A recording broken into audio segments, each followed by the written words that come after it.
beloved, Boss Mike Cervera. Na ng running mate sa 2028 si Vice President Sara Duterte. Kita nyo, nauna pang magproklama, wala pa palang Vice President niya.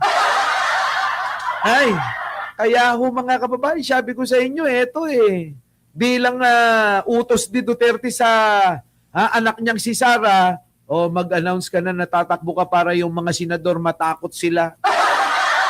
Nakakatakot ba si Sara? Kayong mga senador, wala ba kayo sa sarili niyong pag-iisip? Ano ang nakakatakot si Sara Aber? Nakita niyo naman, walang sumama, nagdeklara. Tapos hindi man lang nagpa-unlak ng pagtatanong sa kanya. Yan ba yung sasamahan nyo? Mas magagaling pa kayo dyan kay Sara Duterte na yan. Di ba? Pakinggan natin. Eto na, taranta na nga ho sila sino kaya? Mga kababayan, tanungin ko kayo, Argo, ikaw. Sino ang vice presidente na itatapat nyo o ira-running mate ni Sara? Sige nga, sino?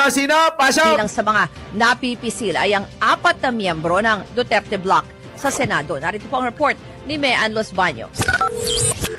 Tila naghahanap na ng running mate sa 2028 si Vice President Sara Duterte. Kabilang sa mga napipisil ay ang 4 na miyembro ng Duterte Bloc sa Senado. Narito po ang report ni Mean Los Baños.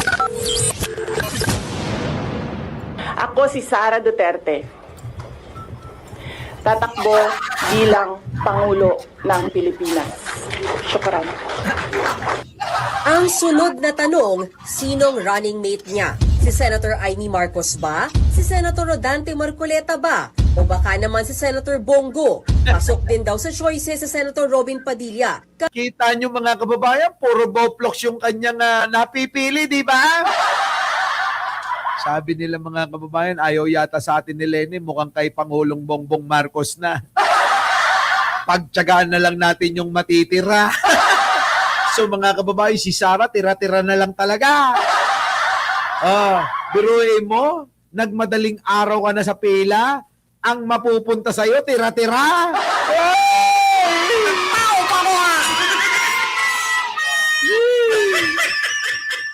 Ang sakit. Aray. Diba, no? Ang sakit nun, mga kababayan ko. Kahit nauna nang sinabi ng kanyang misis na hindi siya deserve ng mga Pilipino. Huwag na kayong pabayaan nyo na yan. Yung hindi ka deserve ng mga Pilipino, totoo naman yun Pero huwag na natin patulan yung asawa mo, mahina rin ang ulo nun si Mariel, mahina rin ang ulo. Mga kababayan, hindi rin iniisip yung sinasabi, tuloy. Ang kilalang Duterte supporter na si Attorney Jimmy Bondoc ang nagpalutang ng Duterte-Padilla tandem. Ay, Bondoc, kumanta ka na lang. Yun talaga yung karir mo, hindi sa politika. Putik na yan, tumakbo ka na ilang beses na ba? Nakakadalawa ka na pero talo pa rin Gusto mo talagang makompleto yung termino mo. Lahat ng takbo mo, talo. Talo, mga kababayan. Among the very good candidates for VP because ang Vice President usually is an advocate, no? Kita nyo, napipili nila isang Robin Padilla, Vice President. Para bang ginagawa nilang kalokohan? Oy, Argo, makinig ka. Ginagawa nyo ng kalokohan itong, itong gobyerno, Biruin mo, ilalagay mo isang Robin Padilla. Putik na yun, sasabihin niya lahat ng mga kabataan, mga weak sila. Tapos dinagdagan pa ng iyakin daw kami. Porki ba matanda na siya at bata kami?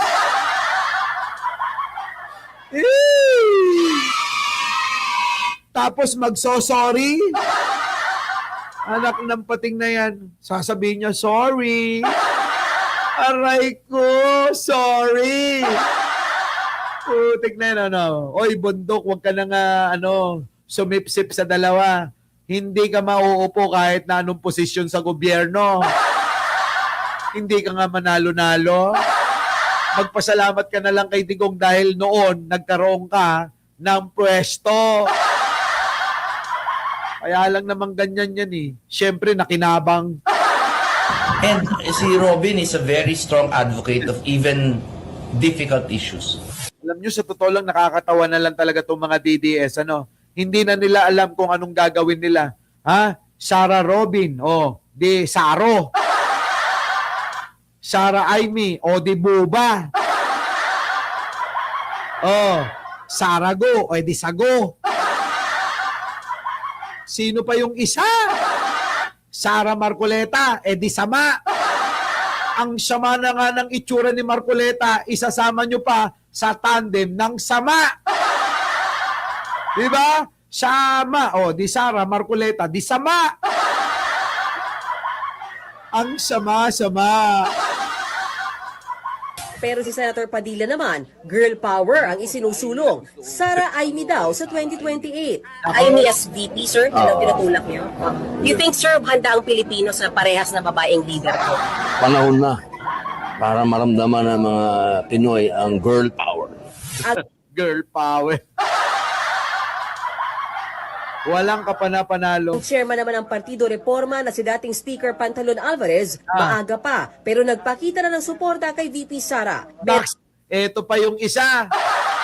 Si Pantaleon Alvarez na minsan pinagkanulo niya rin si Duterte. Tapos biglang naging magkasama uli. Ito ho yung binunyag nung kanyang sariling anak na nagpagawa ng kalsada papunta doon sa mansion daw ng kabit niya. Ayon daw di umano sa kanyang anak, ha? Hindi ho sa akin galing yan. Di ba? Wala ka na, Alvarez. Manahimik ka na lang. VP Sara, pero ang bise para Hindi nyo ba napapansin lahat ng mga taga-suporta ni Sara? Puro mga magnanakaw. Puro mga mandaraya, manloloko, sinungaling, magnanakaw, mandaraya. Paulit-ulit, Boss Mike. Mag-like muna kasi kayo. Mga walang ya kayo, Pag ako nainis, magdi-DDS na ako. Ang tao pa mo,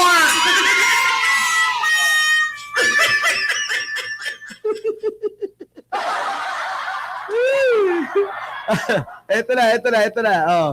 Wala na kayong kengkoy na vlogger. Maniwala kayo. Ito na. sa kanila ay si Senator Marcoleta na anilay may prinsipyo at may legislative experience. Natanong din si Senator Go sa posibilidad na siya naman ang makatandem ni VP Sara, lalo't bukod sa Nagdidelikado nga si Marcoleta eh. 'Di ba? Si Marcoleta, mga kababayan, nagdidelikado yan. Kasi may kaso pa yan. Saan? Sa Comelec. Ito naman si George Garcia. Isa pa to eh. Napakabagal mong umaksyon, parang paglaki mo rin. Di po ba, no? Si George Garcia, ang bagal-bagal umaksyon, parang paglaki niya. Hoy, bilis-bilisan mo! Wala kang inaatupag, ha? Ang tagal-tagal na yan, ang nangyari yan. Pag ikaw, wala ka pang ginawa, babanatan ka namin. Mandadamay talaga ako ng vlogger para samahan ako pambabanat sa'yo. Magiging maswerte na si Jai Jai at si Jojo Chavez. Iiwan na namin si Martin. Ang tao pa mo,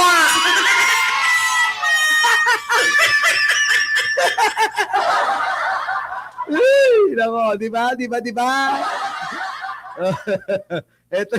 Eto na. pinakamalapit siya sa mga Duterte, nagtangka na rin siyang kumandidatong presidente at bise noong 2021 pero nag-back out. Sabi niya ngayon, Huwag muna natin pag-usapan yung Oy, aminin mo na, Bongo, may plano ka rin tumakbong presidente. Huwag kayong magugulat, tatakbo si Bongo presidente, ha? Hindi yan sasama kay Sara, maniwala kayo. Sabi ng malapit kay Bongo, sabi, Boss Mike, hindi naman habang panahon, alalay lang ng mga Duterte si Bongo. Siyempre, nangangarap din yung amo ko. Diba? Siyempre, nangangarap din niya si Bongo. Hindi porky kamukha ni Jackma, popularidad na. Sige, tuloy. politika po sa ngayon. Trabaho muna tayo. Yun ang kailangan ng Pilipinas. Jokes ng putang ina, Jack na. Trabaho daw talaga ang una. Putik na yun, mga kababayan ko, ginagamit mo lang yung pera ng gobyerno para magpasikat ka. Ha? Style mo, bulok. Oh. sabi rito, ilalaglag ka namin, sige. Tatakbo yan. Maniwala kayo sa akin.